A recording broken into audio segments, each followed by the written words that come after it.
Cyber security, digital forensic ఈ రెండు ప్రస్తుతం చాలా కీలకంగా మారుతూ ఉన్నాయి. ఈ విఆర్ సిద్ధార్థ యూనివర్సిటీలో ఇక్కడ నూతనంగా సైబర్ సెక్యూరిటీ ల్యాబ్ని ఏర్పాటు చేశారు. అందులో అత్యాధునికమైన పరికరాలు ఉంచారు. అసలు ఏ విధంగా mobile, laptop, network digital forensic చేస్తారో ఒక్కసారి చూద్దాం.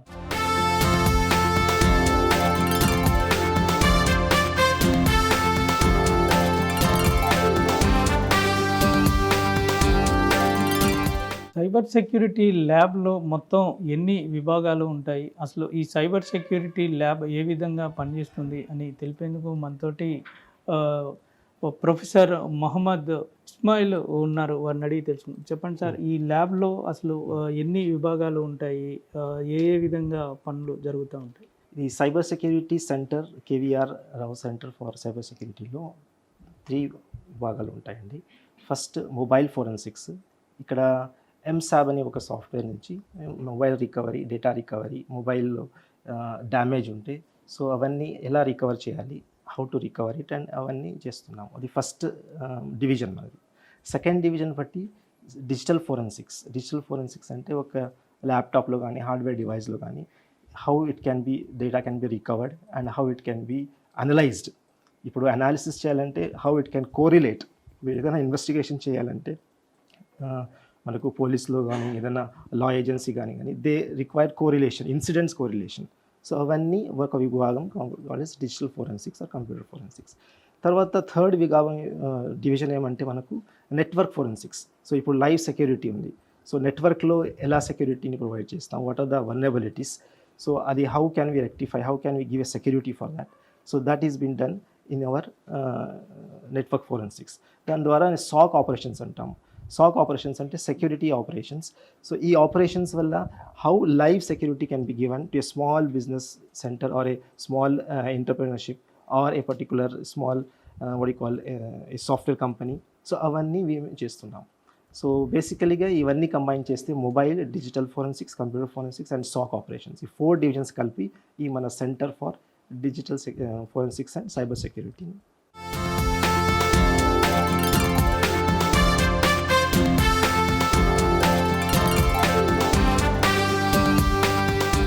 డిజిటల్ ఫోరెన్సిక్లో ముఖ్యమైనది మొబైల్ ఫోరెన్సిక్. ప్రస్తుతం మనం ఈ మొబైల్ ఫోరెన్సిక్ ల్యాబ్లో ఉన్నాము. అసలు సంఘటనా స్థలంలో ఏదైనా సరే మొబైల్ దొరికినప్పుడు అందులో నుంచి డేటా ఏ విధంగా తీస్తారు, అందులో అసలు ఎటువంటి సమాచారం ఉంది అని తెలుసుకోవాలంటే అసలు ఎటువంటి పరికరాలు ఉపయోగిస్తారో ఇక్కడ మనం చూడవచ్చు.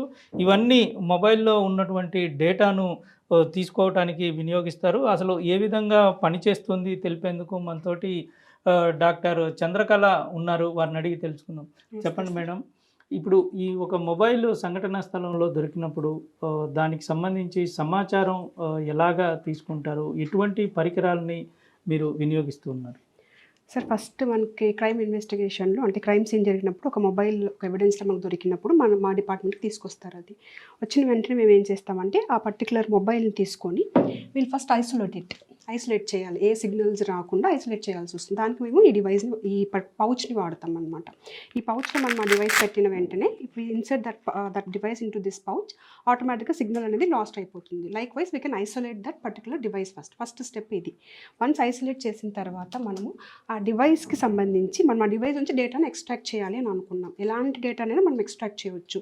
బట్ ఎక్స్ట్రాక్ట్ చేసే ముందు ఆ డివైస్కి సూటబుల్ కనెక్టర్స్ మనం సెలెక్ట్ చేసుకోవాలి. ఇవన్నీ డివైస్ మొబైల్కి సంబంధించిన కనెక్టర్ని చూస్ చేసిన తర్వాత మనం ఆ డివైస్ని, this is our work station sir, ఆ వర్క్ స్టేషన్కి కనెక్ట్ చేసుకుని ఎక్స్ట్రాక్ట్ చేస్తాం డేటా. సంఘటనా స్థలంలో మొబైల్ ఫోన్ కాకుండా సిమ్ కార్డు అటువంటివి దొరికినప్పుడు ఏ విధంగా వాటి నుంచి సేకరించారు? సార్, మనకి సిమ్ కార్డ్ క్లోనర్ అని, this is the one of the device will get it along with this equipment. ఆ సిమ్ కార్డ్ని మనం క్లోన్ చేస్తాం. యాక్చువల్ మనం సిమ్ కార్డ్ని ఇంకొక మొబైల్లో పెట్టినప్పుడు ఏమవుతుందంటే అలర్ట్ వచ్చేస్తుంది, SIM card some person was using అని. అలా అలర్ట్ రాకుండా కాపీ చేసుకోవాలి ఫస్ట్. సో ఇందులో పెట్టేసి మనం పెట్టేసిన తర్వాత ఇది ఇన్సర్ట్ చేయొచ్చు. వర్క్ స్టేషన్కి ఇన్సర్ట్ చేసి ఆ సిమ్లో ఏమైతే కాంటాక్ట్స్ ఉన్నాయో వాటిని మనం ఎక్స్ట్రాక్ట్ చేయొచ్చు. For that purpose will be using this device. ఈ ఓన్లీ ఎస్డి కార్డ్స్ దొరుకుతాయి ఒక్కొక్కసారి. మన మొబైల్స్ ఎస్డి కార్డ్స్ అవ్వచ్చు, కెమెరాలో ఎస్డి కార్డ్స్ అవ్వచ్చు. వాటిని కూడా మనము ఇక్కడ ఇన్సర్ట్ చేసుకొని దీన్ని మళ్ళీ వర్క్ స్టేషన్కి ఇన్సర్ట్ చేసి అందులో ఉన్న ఇమేజెస్ కానీ what ever files we can extract from this device. ఇలా డిఫరెంట్ ఎక్విప్మెంట్ ఉంది. ఇప్పుడు ఏ విధంగా ఒక మొబైల్ నుంచి మీరు అందులో ఉన్నటువంటి సమాచారాన్ని తీస్తారో ఒకసారి చూపించు. మేము దీనికోసం ఒక సాఫ్ట్వేర్ని కొన్నాం sir. The software name is MSAB, MSAB అని అంటాము. అది అరౌండ్ 12 lakhs కాస్ట్ ఉంటుంది. It's licensed software. ఆ సాఫ్ట్వేర్ ఇన్స్టాల్ చేసినప్పుడు మాకు ఇది ఒక లైసెన్స్ కీ ఇస్తారు sir. This is the key. ఇది ఉంటేనే సాఫ్ట్వేర్ పనిచేస్తుంది. ఆ సాఫ్ట్వేర్ ఎంసాబ్ అని చెప్పాను కదా సార్, అందులో మనకి 2 ఉంటాయి. ఒకటి XRY, ఇంకొకటి XAMN అని చెప్పేసి. ఈ XRY అనే సాఫ్ట్వేర్ దేనికి వాడతాము అంటే డేటాను ఓన్లీ ఎక్స్ట్రాక్ట్ చేయడానికి మాత్రమే మొబైల్లో నుంచి. ఎక్స్ట్రాక్ట్ చేసిన తర్వాత ఇంకొక టీం ఉంటుంది. ఆ టీం ఏం చేస్తుందంటే ఈ సాఫ్ట్వేర్ని యూజ్ చేసి అనాలిసిస్ చేస్తుంది. ఎవరైనా మీరు అన్నట్టు మోడిఫై చేశారా లేదా అనేది. సో ఇప్పుడు మీరు ఇక్కడ ఎన్ని డేస్ ఆఫ్ డేటాను ఎక్స్ట్రాక్ట్ చేద్దాం అనుకుంటున్నారు, last 1 year, last 1 month, last 1 week, last 24 hours, అట్లా మనం సెట్ చేసుకోవచ్చు మనకి ఎంత పాస్ట్ డేటా కావాలి అని. నేను ఫర్ ఎగ్జాంపుల్ లాస్ట్ 24 hours, లేదు నాకు లాస్ట్ 3 daysది కావాలనుకున్నాను, మనం టైం స్పాన్ని సెట్ చేసుకోవచ్చు అకార్డింగ్లీ. సో నేను లాస్ట్ 24 hours అని అంటున్నా అని క్లిక్ చేశాను. చేసిన తర్వాత ఇవి ఆప్షన్స్. ఏం డేటాని ఎక్స్ట్రాక్ట్ చేద్దాం అనుకుంటున్నారు, కాల్ లాగ్సా, లేదంటే మెసేజెస్ మాత్రమేనా, కాంటాక్ట్స్ మాత్రమేనా, ఫైల్స్ అండ్ మీడియా, ఇమేజెస్ అవ్వచ్చు, వీడియోస్ అవ్వచ్చు, ఆడియో రికార్డింగ్స్ ఉంటాయి సార్ కొంతమంది, ఇప్పుడు పొలిటీషియన్స్ అలాంటి వాళ్ళు, అలాంటి డేటాను కూడా మనం ఫైల్స్ అండ్ మీడియాస్ ఎక్స్ట్రాక్ట్ చేయవచ్చు. యూజర్ యాక్టివిటీ లాగ్, యూజర్ ఏమేమి చేశాడు ఆ మొబైల్తో, ఆ లాగ్ మొత్తం మనం ఎక్స్ట్రాక్ట్ చేసుకోవచ్చు. తర్వాత ఏమేమి ప్లేసెస్ తిరిగాడు అనే ఇన్ఫర్మేషన్, ఈ ఎంత ఇన్ఫర్మేషన్ మనం ఈ డేటా మొత్తాన్ని మనకి ఇస్తుంది. ఇప్పుడు ఎక్స్ట్రాక్షన్ ప్రాసెస్ స్టార్ట్ అవుతుంది సార్. ఇది మనకి లాగ్ మొత్తం కనిపిస్తూ ఉంటుంది. అంత సక్సెస్ అవుతుందంటే the data has been getting extracted successfully అనేది. 1 image ఇన్ మై ఫోన్, ఒక ఇమేజ్. ఆ ఇమేజ్ ఎప్పుడు తీసుకున్నాము, ఎప్పుడు ఉంది అనేది టైం స్టాంప్స్తో సహా, ఎవరు మోడిఫై చేశారు, ఎప్పుడు యాక్సెస్ చేశారు, స్టేటస్, ఆ ఇన్ఫర్మేషన్ మొత్తం కూడా ఇక్కడ మనకు వచ్చేస్తుంది. ల్యాప్టాప్, హార్డ్ డిస్క్ ఇటువంటి వాటి నుంచి సమాచారాన్ని తీసుకునేందుకు, అదేవిధంగా దాంట్లోని ఇమేజ్ చేసేందుకు ప్రత్యేకంగా సాఫ్ట్వేర్ని ఉపయోగిస్తూ ఉంటారు. అది ఏ విధంగా చేస్తారు, ఎటువంటి పరికరాలని ఉపయోగిస్తున్నారు అని తెలిపేందుకు మనతోటి డాక్టర్ షేక్ కాజా మొయిద్దీన్ ఉన్నారు. వారిని అడిగి తెలుసుకుందాం.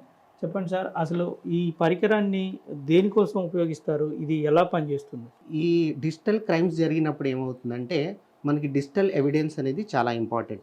సో ఈ డిజిటల్ ఎవిడెన్స్ అనేది ఎలా ఉండొచ్చు, ఒక ఫోన్లో ఉండొచ్చు, లేదా ఒక ల్యాప్టాప్ హార్డ్ డిస్క్లో ఉండొచ్చు, ఒక పెన్ డ్రైవ్లో ఉండొచ్చు. సో ఏదైనా ఇన్సిడెంట్ జరిగినప్పుడు ఈ డిజిటల్ ఎవిడెన్స్ని మనం జాగ్రత్తగా ఎక్స్ట్రాక్ట్ చేయాలి. సో ఎక్స్ట్రాక్ట్ చేయాలంటే దాన్ని కలెక్ట్ చేసుకుంటున్నప్పుడు ఒక ఎగ్జామినర్, ఒక ఫోరెన్సిక్ ఇన్వెస్టిగేటర్ ఉన్నాడు. అతను ఆ డేటాని కలెక్ట్ చేసుకున్నప్పుడు ఎటువంటి డిస్టర్బెన్స్ లేకుండా ఆ డేటాని కలెక్ట్ చేయాలన్నమాట. సో ఏదైనా డిస్టర్బెన్స్ జరిగిందనుకోండి, సో అవతల కేసు అవతల వాళ్ళు ఏం చెప్పొచ్చు, డిజిటల్ ఎవిడెన్స్ అనేది ట్యాంపర్ అనేది జరిగిందని చెప్పొచ్చు. సో వాళ్ళకి ఎటువంటి ఆస్కారం ఇవ్వకుండా ఫస్ట్ డేటాని మనం కరెక్ట్గా ఎక్స్ట్రాక్ట్ చేయాలి. సో దానికి మనం ఒక ఎక్స్ట్రాక్టర్ రైట్ బ్లాకర్ అనే డివైస్ని యూజ్ చేస్తున్నామండి. ఈ రైట్ బ్లాకర్లో ఏమవుతుందంటే మనం ఏదైనా హార్డ్ డిస్క్ కానీ, ఒక మొబైల్ కానీ, లేదా ఒక పెన్ డ్రైవ్లో, ఏదైనా ల్యాప్టాప్లో ఏదైనా డిజిటల్ ఎవిడెన్స్ కలెక్ట్ చేయాలంటే ఈ రైట్ బ్లాకర్ని యూజ్ చేస్తాం. ఇక్కడ మనకి 5 steps ఉంటాయండి అనమాట. ఒకటే రైట్ బ్లాకర్ నుంచి ఇమేజ్ క్రియేట్ చేయాలి, దాన్ని ఇమేజింగ్ అంటారు. ఇమేజ్ నుంచి మళ్ళీ హ్యాషింగ్కి రావాలి, హ్యాషింగ్ నుంచి అనాలిసిస్, లాస్ట్ పార్ట్ ఏమో మనకి రిపోర్టింగ్ ఉంటుంది అనమాట. ఈ రైట్ బ్లాకర్ ఏం చేస్తుందంటే మనం ఏదైతే ఎవిడెన్స్ కావాలో, ఫర్ సపోజ్ ఈ హార్డ్ డిస్క్లో నాకు ఒక డిజిటల్ ఎవిడెన్స్ ఉంది, దీన్ని నేను ఎక్స్ట్రాక్ట్ చేయాలి. ఇది ఒక ఇన్పుట్ సోర్స్గా తీసుకొని అటువైపు నాకు అవుట్పుట్, ఈ అవుట్పుట్ అనేది ఎలా ఉండాలి, ఈ సోర్స్ సైజ్ కంటే ఎక్కువ ఉండాలి. సపోజ్ ఇది 10 GB తీసుకుంటున్నాం అనుకోండి, అవుట్పుట్ మనం కలెక్ట్ చేసేది ఒక 15 GB ఎక్కువ సైజులో పెట్టుకుంటాం అనేది మంచిదన్నమాట. ఇక్కడ మనం ఎలా ఎక్స్ట్రాక్ట్ చేస్తామంటే దీన్ని మొత్తం డూప్లికేట్ అయినా చేయొచ్చు, లేదా ఈ మొత్తం హార్డ్ డిస్క్లో నాకు కొంచెం ఇన్ఫర్మేషనే కావాలి, మొత్తం అవసరం లేదు. సో దాని వరకే మనం లాజికల్గా డేటా అనేది ఎక్స్ట్రాక్ట్ చేయవచ్చు. ఇక్కడ ఏం జరుగుతుందంటే మనం కోర్టులో ప్రొడ్యూస్ చేసినప్పుడు డేటా ఒక ఇంటిగ్రిటీ అనేది ఇంపార్టెంట్. అంటే మనం ఆ ఇమేజ్ అనేది ఆ హార్డ్ డిస్క్లో నుంచే తీసుకున్నామా లేదా. సో అందుకని ఏంటి, మనం ఇమేజ్ కలెక్ట్ చేసుకున్నప్పుడు దానికి ఒక హ్యాష్ వాల్యూ ఉంటుంది అనమాట.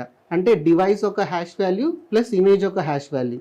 సో ఈ మనం కోర్టులో ప్రొడ్యూస్ చేసినప్పుడు ఇంటిగ్రిటీ అంటే అదే డేటాని మనం అక్కడ ప్రొడ్యూస్ చేస్తున్నాం, దానికి ఎటువంటి ట్యాంపరింగ్ జరగలేదని మనం చెప్పొచ్చు అనమాట. ఇప్పుడు ఒక వస్తువు మనకు తీసుకొచ్చే ముందు అందులో ఉన్నటువంటి ముఖ్యమైన సమాచారాన్ని డిలీట్ చేసినప్పుడు, ఫార్మాట్ చేసినప్పుడు దాన్ని గుర్తించగలుగుతామా, దాని నుంచి మళ్ళీ రికవరీ చేయగలుగుతాం? ఓకే అండి. ఇక్కడ ఏంటంటే మనం ఈ డివైస్ ఒక స్పెషాలిటీ ఏంటంటే ఇమేజింగ్ చేస్తున్నాం. నార్మల్‌లో కాపీ అంటే ఒక విజిబుల్ డేటా, ఒక విజిబుల్ ఇమేజెస్ వరకే కాపీ అవుతాయి. ఇక్కడ ఏంటి మనకి బిట్ బై బిట్ డేటా అనేది కాపీ అవుతుంది. అంటే సమ్ ఎవరో ఒక డిలీట్ చేశారు. ఆ ట్రేసెస్ కూడా మనం ఈజీగా కనుక్కోవచ్చు. సమ్ ఎవరో ఒక డేటాని డిలీట్ చేశారు. దాని ఒక ఫుట్ ప్రింట్స్ ఉన్నాయి దాంట్లో. So, at the same time దాన్ని కనుక్కోవటమే కాకుండా ఆ డిలీట్ చేసిన డేటాని కూడా రికవర్ చేసే ఛాన్సెస్ ఎక్కువ ఉంటాయి అన్నమాట. ఇప్పుడు ఇందులో నుంచి రికవరీ చేసిన డేటాని ఏ విధంగా ఎనలైజేషన్ చేస్తారు? ఎలా ఉంటుంది? ఓకే. ఇప్పుడు ఏదో ఒక అవుట్పుట్ సోర్స్‌లో మనం ఆ డేటాని ఇమేజ్ ద్వారా మనం కలెక్ట్ చేస్తున్నాం. ఆ కలెక్ట్ చేసుకున్న దాన్ని మనం ఇక్కడ అనాలిసిస్ చేయాలండి. అటాప్సీ అనేది ఏంటంటే ఒక ఫ్రీ టూల్ అన్నమాట.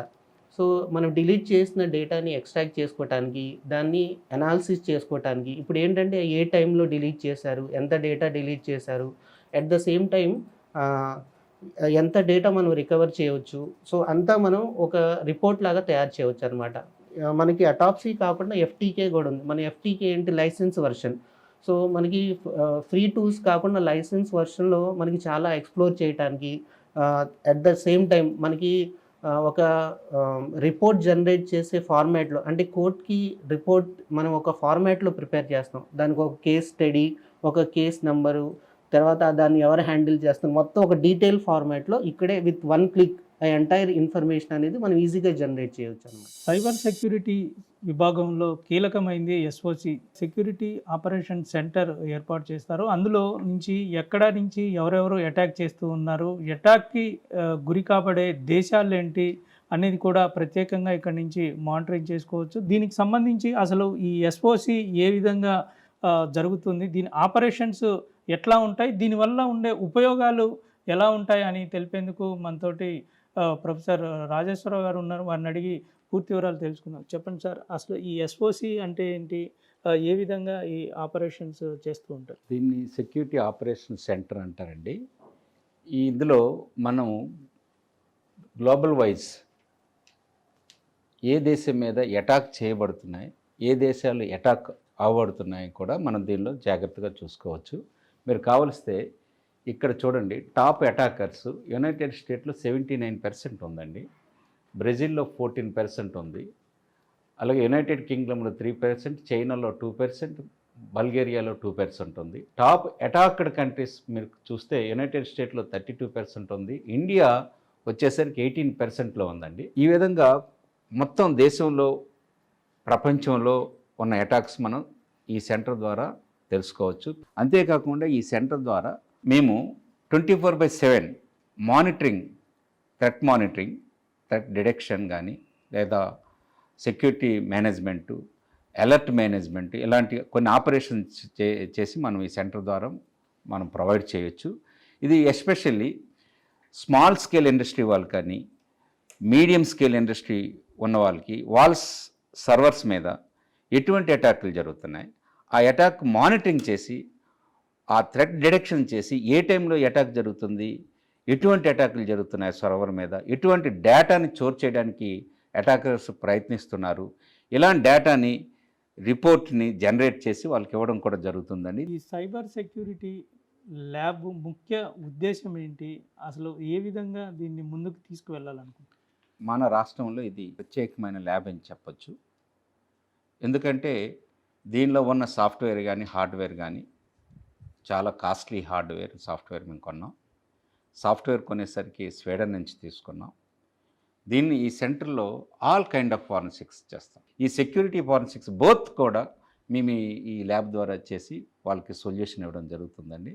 ఇది అందరికీ ఉపయోగపడుతుంది, ఇటు గవర్నమెంట్ కానీ లేదా పోలీస్ డిపార్ట్మెంట్ కానీ లేదా సామాన్య మానవులకు కానీ ఎవరికైనా. సొసైటీలో different kind of mobile problems అందరికీ తెలిసినవన్నీ. సో ఈరోజు మార్నింగ్ నుంచి చూస్తే ఈవినింగ్ వరకు కూడా ఈ కైండ్ ఆఫ్ బాధలున్న చాలామంది పడడం జరుగుతుంది.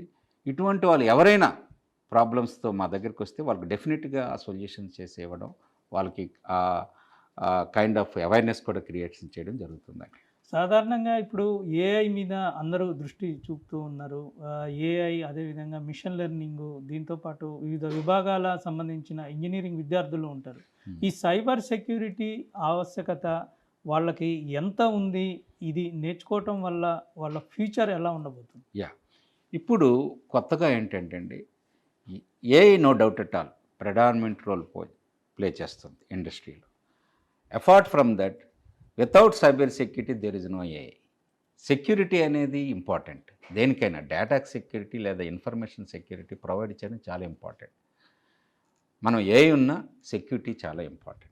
కాబట్టి ఇప్పుడు కొత్తగా ఇండస్ట్రీస్ వాళ్ళు కూడా ఏం చేస్తున్నారంటే, మా దగ్గరికి రిక్రూట్ చేయడానికి వచ్చే ఇండస్ట్రీస్ కంపెనీస్ వాళ్ళు ఏం చేస్తున్నారంటే, ఏఐతో పాటు సెక్యూరిటీ ఎక్స్పర్ట్స్ని కూడా అడగడం జరుగుతుంది.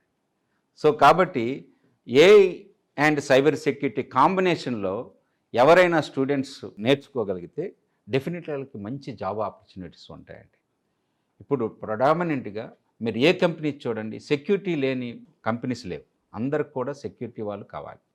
కాబట్టి ఎస్పెషల్లీ ఈ ల్యాబ్ ద్వారా మేమేంటంటే మంచి స్టూడెంట్స్ని, మంచి ఎక్స్పర్ట్ని, సెక్యూరిటీ ఎక్స్పర్ట్ని తయారు చేసి వాళ్ళని ఇండస్ట్రీస్కి ఇవ్వడం జరుగుతుందండి. ఈ కోర్సులో ఈ సెక్యూరిటీ ల్యాబ్కి సంబంధించినటువంటి ఏదైనా అవసరమైతే కేవలం ఇక్కడ ఉన్నటువంటి విద్యార్థులకైనా, లేదంటే ఈ ఇతర కాలేజీల నుంచి విద్యార్థులు ఇక్కడ చదువుకోవటానికి అవకాశం ఉంటుందా? ఏ విధంగా ఉండబోతుంది? ఇది మా స్టూడెంటే కాకుండా ఇది చుట్టుపక్కల ఇంజనీరింగ్ కాలేజ్ స్టూడెంట్స్ కానీ, నాట్ ఓన్లీ ఇంజనీరింగ్ అండి, డిగ్రీ, మాస్టర్ డిగ్రీ స్టూడెంట్స్ కానీ, బ్యాచిలర్ డిగ్రీ స్టూడెంట్స్ కానీ, డిప్లొమా స్టూడెంట్స్ కానీ, ఈవెన్ ఇంటర్మీడియట్ స్టూడెంట్స్ కానీ వీళ్ళకి సమ్మర్లో ఒక ప్రోగ్రామ్ ప్లాన్ చేస్తున్నామండి. సమ్మర్ ప్రోగ్రామ్, సమ్మర్ కోర్స్ ఒకటి డిజైన్ చేసాం. ఆ course soon we're going to launch అండి.